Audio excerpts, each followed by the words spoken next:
Pemirsa, Kejaksaan Agung membongkar kasus korupsi tata kelola minyak mentah dan produk kilang di PT Pertamina Patraniaga periode 2018-2023 dengan menetapkan 7 tersangka. Para tersangka diduga membeli Pertalite untuk di-blending atau dioplos menjadi Pertamax sehingga menyebabkan kerugian negara hingga ratusan triliun rupiah.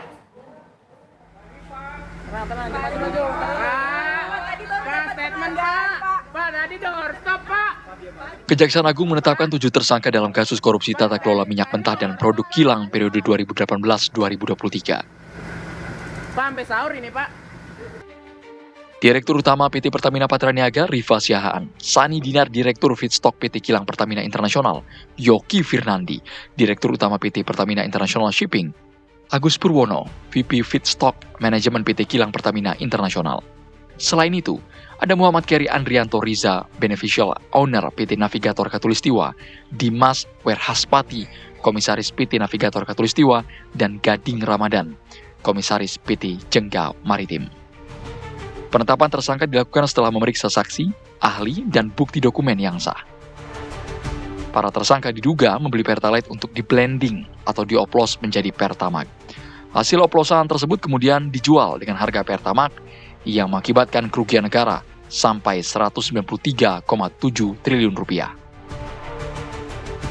Dalam pengadaan produk kilang yang dilakukan oleh PT Pertamina Patraniaga, tersangka RS melakukan pembelian atau pembayaran untuk RON 92. Padahal sebenarnya yang dibeli adalah RON 90 atau lebih rendah, kemudian dilakukan blending di depo untuk menjadi RON 92 dan hal tersebut tidak diperbolehkan atau bertentangan dengan ketentuan yang ada.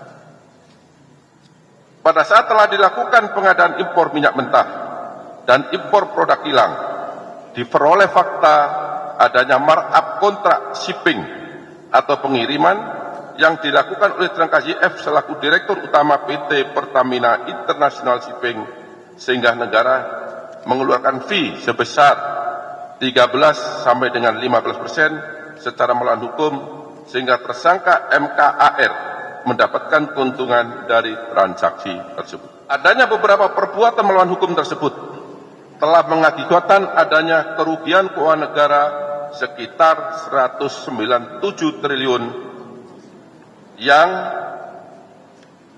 bersumber dari berbagai komponen. Pak, kata-kata hari ini, Pak.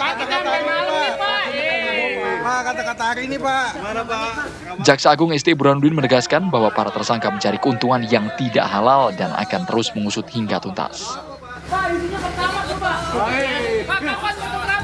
Nah, pada intinya anjuran untuk tidak korupsi itu aja. Kalau korupsi tak sikat gitu aja. Yang pasti 190 triliun itu 1 tahun itu aja. Jadi nanti pelaksananya ini nanti 5 tahun. Jadi mulai tahun 2018 sampai 2023. 5 tahun, silahkan aja hitungnya berapa. Ada penambahan tersangka ataupun pemeriksaan? Baru 7, insya Allah lah nanti ke depan. Kerugian negara yang fantastis tersebut diantaranya berasal dari sejumlah komponen, antara lain kerugian ekspor minyak mentah dalam negeri hingga kerugian impor minyak mentah melalui broker. Tim TV One mengabarkan.